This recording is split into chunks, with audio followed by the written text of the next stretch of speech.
Rugby Wrap-Up brought to you in part by Sheehy Auto Stores. It's easy at Sheehy. The Pig and Whistle, the world's best rugby pub. And Lean and Limber, stretching your way to a healthier lifestyle.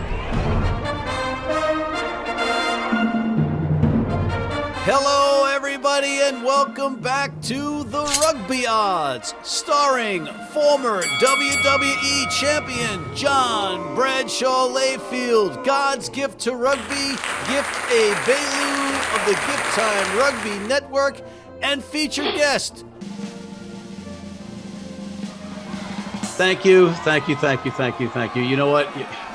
I get it. You're right. You should be applauding me. Well, us. Well, more me, but yes, you should be applauding. And it's because of our introduction of this really cool new technology that gives you the advantage over us. And if you tune into our special edition on the Rugby Network at 6:30 p.m. Friday night before the kickoff of 3 Major League Rugby games, you'll have the advantage of odds and picks and spreads after the rosters have been released. Whereas in TRO, the Rugby Odds, we pick prior to the rosters being out, but it's okay because we're really smart and we know our stuff, so it's not that bad.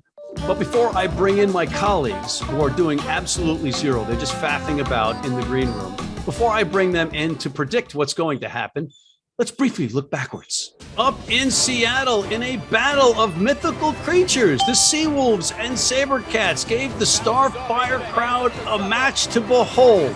But the Iceman cometh in the form of Robbie Povey, who kicked Houston into the playoffs for the first time ever with a penalty kick at death. Final score 43-36. Houston does not cover the 3-point spread. In Washington, D.C., both teams met before the match and secretly agreed that only forwards would be allowed to make tackles. Indeed, the league's points total record was smashed for the second week in a row on the same field as both teams combined for a mere 108 points. 9 tries for Rugby New York, 7 tries for Old Glory DC. Final score 59-49 in favor of the New Yorkers, who stay alive in the race for second place in the East while covering the 7-point spread. In Atlanta, Toronto shot arrows all over the snake pit in building a big lead. But the Rattlers toughened their hides in the second half and stormed back to keep pace with rival New York for that second position in the East. Atlanta wins 34-23 and covers the 6-point spread. In Harriman, Utah, the Warriors almost completed a miraculous comeback in front of one of the league's best crowds this season against the LA Giltinis. Mix altitude with a martini and you get a Giltini. That makes no sense, but it sounds good. Los Angeles wins 39-32, but does not cover the 8-point spread. Down in Texas, it was Austin versus San Diego, and only one team needed to win and one team came to play. And that's because Robbie Povey of Houston eliminated San Diego before kickoff. So Austin owes him one of those Gilgroni things, not that he'd want it. Austin wins 44-28, easily covering the 4-point spread. Up in Foxborough, the New England Patriots got their record 13th win and covered the 8-point spread by absolutely destroying New Orleans. Oh wait, that was the Free Jacks in Quincy. What the Nate Ebner am I talking about anyway? The Free Pats win 57-5. Another great weekend. Let's take a quick break and bring in John Bradshaw Layfield and Gift Egbelu. Looking for your next vehicle? With Sheehy's Easy Search, choose from over 3,000 new and used vehicles. Shop, trade, or buy online or in store. We make it easy with our award-winning service. It's easy at Sheehy. Sheehy.com. If you're in New York City and want to watch some great rugby, have some great food, and some great times, go to the world's best rugby pub, the Pig and Whistle on West 36th Street. Yeah, we are back with John Bradshaw Layfield, the WWE Legend. He's down in Bermuda. He's bringing his spoons down to Bermuda. And Gift Egbelu, the rugby's gift to mankind, and the King. And the King, once again, proving to everybody that he knows what he's talking about, because he was 5-1 this week. And the only other person that could possibly match his record is yours truly. I was 5-1, which unfortunately, John, becomes the wooden spoon winner. I bet with a you winning wouldn't spoon record. that, pal. From Bermuda, all right? You know, you notice a little trend here? We all lived in America until we started doing a show with you, turtle-headed Al Pacino dip. Then King Egbelu moves to Brazil halfway around the world. I come to Bermuda to get away from you. No, I don't agree with you. I think we're just spreading the TRO word across the globe. That's what I think we're like your dog. We ran away from you. Oh, you know The what? dog ran away from you. Yes or no? Yes or no? Did your dog run away from you? Not from me. No, not from me. Stop it. It was from my poor niece who's still distraught. Thank you very much for bringing up that and ripping the scab off that almost closed wound. Thanks. Thanks for ruining my goddaughter's life. Thank And you, then John. me and Gibbs run away from you too. New England versus New York, Atlanta versus NOLA, and Houston versus Austin all Friday night. Two of them happening simultaneously, the New England-New York match and the Atlanta-NOLA match. And that's pretty cool in a sense that teams have to look at the scoreboard because New York and Atlanta are fighting for that second seed in the Eastern Conference playoffs. So yeah, it's really cool. They got to look at the scoreboard, and all the fans got to have 3 screens if they want to watch all the games. Yeah, that's Listen, really cool. Great scheduling. Don't be such a hater. God, what's with all the hate? New England versus hosting New York, and we're assuming New England is going to be resting everybody because they've clinched everything. So New York, the road favorites, -3. John. New York has to win. New England does not. And I think that's the big difference. I think they're pretty equal teams, but depending on incentive here, New York has all the incentive in the world to win. New England does not. Don't even know if they're going to play all their stars. I'm going with New York. New England has an opportunity to sweep all 3 games. This is the one quirk in the schedule that had them playing 3 teams because it's an uneven amount of teams. Do you think New England sweeps New York? You know, this is a situation that I think is such a rare moment. New England gets a chance to be both the spoiler and the winner out of all of this, because for them, this rivalry already sets themselves up really well. Their backups, they're playing backups, but those backups are going to want to prove something, and they're going to want to at least prevent New York from getting bonus points. So that would be a huge advantage. New York might get the win, and I still think New York will get the win, but I don't think that they might get enough points to be able to prevent Atlanta from topping them. I actually expect Atlanta to be able to top over on this one, but it's going to be fun to watch New England actually show out how much pettiness for this rivalry that they have against New York. Yes. But they won't be playing starters. It'll be purely backups. This is a tough one to pick. Oh, stop right there. Stop right there. Just play any segment you've done the last 2 years on this show, how you come out here and you say, well, I'm thinking about this, and then you pick New York because you are enamored with Stephen Lewis. No, enamored. I'm a tad. You are a butt kisser. You're a sycophant. You're a suck-up.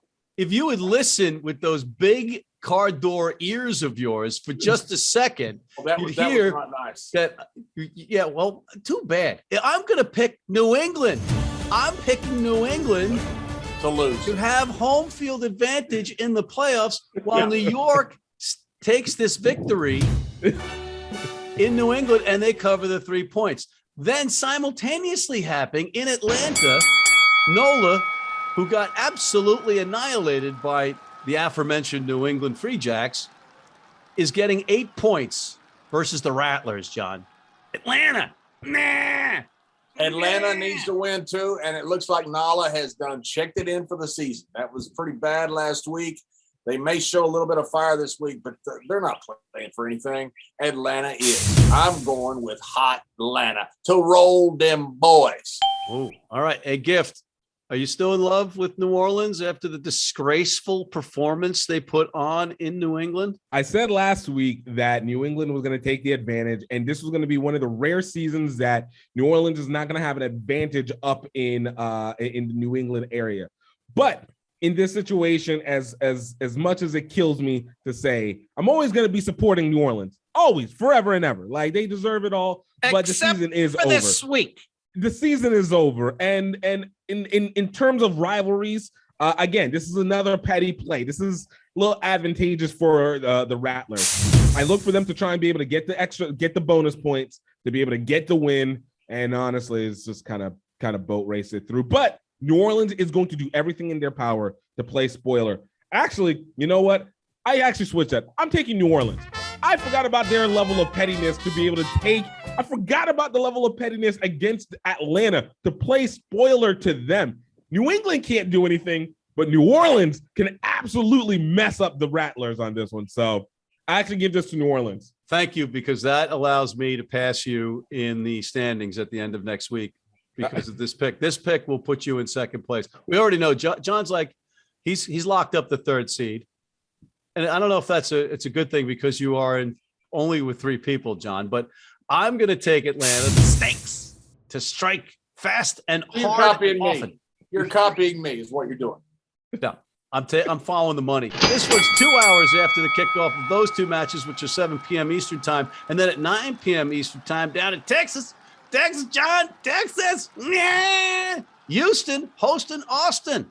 This is an interesting matchup. And it's Houston getting 6 points from the Gilgronis. And the Gilgronis have to win this one. But if Houston wins it, then they face Austin in Texas rather than facing LA in Los Angeles. I'm going to have the world famous dark and stormy on this. Bermuda's favorite drink, by the way. People that have left the States to run away from you, just like King Egbelu and I did. And the biggest thing in this game is not Houston. It's Austin. Austin wins this game, gets the bonus points. They have a shot at getting a bye. I think that is more incentive than Houston playing either in the state or playing. They're going to play on the road no matter what. So I'm going with Austin, Texas. Gift, as the wind blows his hairpiece around, are you still focusing on the game or are you focusing on his hairpiece? You should try a hairpiece. You should try a hairpiece that makes you look like Chewbacca, where it covers your entire body and head. We are not going to disrespect the beautiful mane of the greatest Hall of Famer of all time. All right. We're not going to disrespect. I did. All right. But we ignore that because it is insignificant disrespect in that one. Insignificant. But in this situation, I look at Austin. Houston had the opportunity last week to be able to at least set their destiny and determine whether or not they want to be on the road or not to some extent. In this situation, Austin is coming in full force. They want to stick it to LA. They have got little brother last time. They want to at least be able to say, if you're going to have to go to the championship, you will come through us. I look at Austin to really run through this because honestly, they've run through Texas for the most part. And I could feel like they're going to end up taking this one all the way for those 6 points that are needed to be provided. But mainly out of the pure, utter pettiness against LA. This is a petty weekend.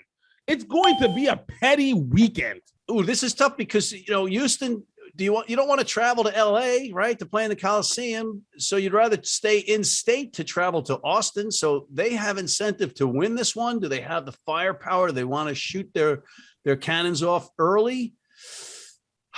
So this is a tough one to pick.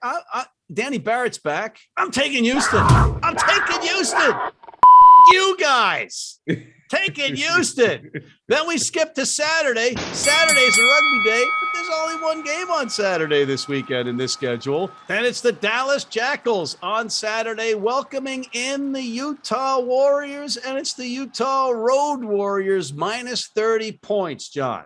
Yeah, it's so wonderful to have one game that doesn't mean anything to playoffs playing on Saturday alone. The same guy who did this scheduling will put a screen door on the submarine. I think the Utah is a much better team. They're probably going to score a ton of points, but you never know. At times during the season, they didn't show up. It's one of the reasons they're not in the playoffs.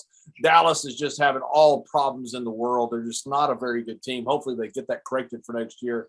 I'm going to take a guess, and it's a pure guess, and I'm going to go with Utah. Gift, I know the theory is that Saturday everybody's playing rugby that could potentially be watching the rugby, but it is the summer now, and most teams aren't playing in their league seasons. That's a little bit of the backstory on that. Trying to make sticking up for the screen door on the submarine. Yeah, I'm with John on this one. This doesn't really matter. I mean, Utah's been deciding to show up at the end of their playoff campaign and to try and prove that they have players. Maybe the interim coach is really trying to do a good job in getting a new get the full-time position. Utah's going to completely run over Dallas. Dallas, it just wasn't their year. This just wasn't their year. It plain and simple. Utah is going to take it out, and they're going to get a nice, super hot summer weather of Dallas, coming out that mountain cold. Nice southern weather, summer weather in Dallas is about 150 degrees. I think that could work against the mountain people, and 30 points is a lot of points. But each week we've been saying it's a lot of points for Dallas. And what happens? They play for a half and then let up a lot of points. So I think they're still up against it. I think Utah is going to show up. They're a fickle team, this Utah Road Warriors, but I think they're going to be Road Warriors. I'm laying the 30, and I'm going to regret it, I think. Then we move to Sunday. Wait a minute. We have to take a commercial break. We'll be right back. Rugby Now, delivering premier brands to players and coaches. Our quality and heritage make for a winning presentation. Your orders are guaranteed same-day shipping. Drop by our online store and follow us for exclusive content. RugbyNow.com. Been blind since I was 4. And I've never seen a beer commercial or a beer label. None of that stuff influences me. I drink beer because of the taste. And my beer is Pabst Blue Ribbon. It has the taste and the flavor. What do you think's on the label? I think there's a naked woman riding on a unicorn, jumping over fire.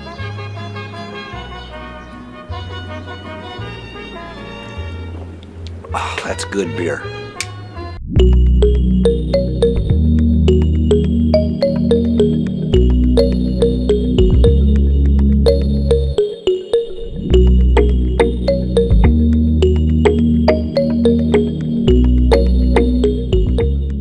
Toronto welcoming in Old Glory. This should be an interesting match. Toronto got spanked in the second half by Atlanta. Old Glory came alive in the second half versus New York, put up 49 points and lost. This one, though, Toronto, the home team, -7, John. I'm going to go with Nate Osborne. Look, Old Glory put up half 100 points last week against a really good New York team that needed to win. And it shows they got tons of heart. I'm not sure they can beat Toronto. I think Toronto's probably a better team. But this Old Glory team plays hard for 80 minutes. And when the team plays hard for 80 minutes, they tend to score late and tend to cover spreads like 7 points. So I think 7 points, if it goes 7.5, I certainly would take Old Glory. That's the break-off point. If it goes 6.5, if it goes to that, I would probably go with Toronto. Gift, you notice how he waits until it's a meaningless game before he finally picks his neighbor's team, co-owner of the Old Glory DC franchise, Paul Sheehy of Sheehy Auto Stores, and I happen to have a Sheehy Auto Stores car. So do I. I have a Sheehy Auto, but yes. And yet you didn't pick them at all this year until now. It's a game that really doesn't matter. Gift, what's your take on this? It's Toronto -7, and I know you love Canada. One, I know this slander against the greatest Hall of Famer of all time cannot continue to go on, as he has been consistent about picking him. And you know what? I recognize what he's doing, because you know what? Whenever you create the trust, all right, you create objective trust. She will always know that John will speak truths, and it's truths that create power. And in this power will give Nate the full-time head coaching job. And I look at Old Glory to actually show all the strength against the Canadian hack of America to be able to go ahead and get the points on this. I was going to pick Toronto, but you've got me inspired. I mean, you got a team named Old Glory playing against our enemies in another country. So Canada, I'm taking Old Glory. Old Glory not to cover the spread, but Old Glory to beat Canada. How about that? We're with you. We're with you. Yeah, America. Yes. Goddamn America. Yet I'm the only one on the show in America. Where are you two? We're hiding from you. And the last match of the weekend is on a Tuesday morning, as per the schedule, and it's LA versus Seattle, and it's Los Angeles -7, and LA needs this one, John. Yep, and LA is going to run rickshaw on these boys because they need this. Seattle played really well last week. I just don't see them coming out and beating the Guiltini. The Guiltinis need to win this game. Bet on teams that have incentive to win. They're all pros, but you have certain teams and certain motivations. This is one of those spots. All right, a gift. You know, could be a lot of points. Maybe the over in this one. You never know. But Seattle's a tough team. They got a lot of pride. They got a lot of big bodies in that unit. Yeah, no, probably will be quite a few points scored. But look, let's be perfectly honest. Seattle is still not as good. LA has been just continuing to catch fire, even after I thought that they were basically just going to be very mid this year. But they just caught fire towards his back half, and they've just been blazing continuously. And I look at LA to really show the need to get that number one spot. We are facing a potential Gilchrist Bowl in the semifinals or actually the finals of the Western Conference, not in the finals of the season, of course.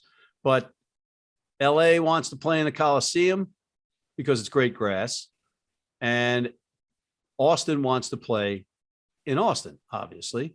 But I think LA, with the advantage, is going to get the 5-point bonus win in a score fest. I don't know that they're going to cover the spread against Seattle. I'm going to lay the points. I'm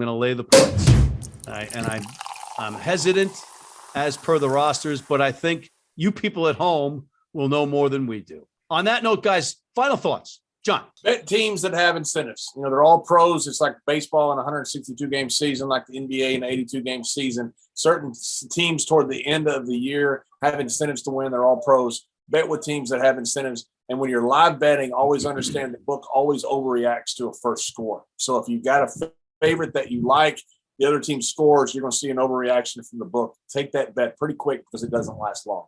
Perfect example of that was Old Glory getting the first try against New York in DC, and then New York, shell-shocked, went on to score 59 points. Gift. Look, whenever you're scheduling your games, pay attention to when national championships are, and don't schedule your best games on Friday because that's a terrible day to do it. Nobody's at home in the summertime. You guys can be Debbie Downers. I think I like this Friday Night Lights thing. Oh, because you're a suck up and you want a job with the league. And how dare you? And we have scoreboard watching in the league. Scoreboard watching. I like that. All right, guys, we're out of time. Hey, folks, make sure you check out that show on Friday night, 6:30 p.m. Eastern time on the Rugby Network. But in the meantime, I want to thank you for tuning in. I want to thank John Bradshaw, Layfield, the WWE legend, a.k.a. Johnny Spoons, and Rugby's gift to mankind, the king, Gift Egbelu. And thank you for tuning in. Make sure you check out our other shows, including MLR Weekly and the College Rugby Wrap-Up. Please hit that subscribe button on YouTube, sign up for our weekly newsletter, and join our American Red Cross blood donor team.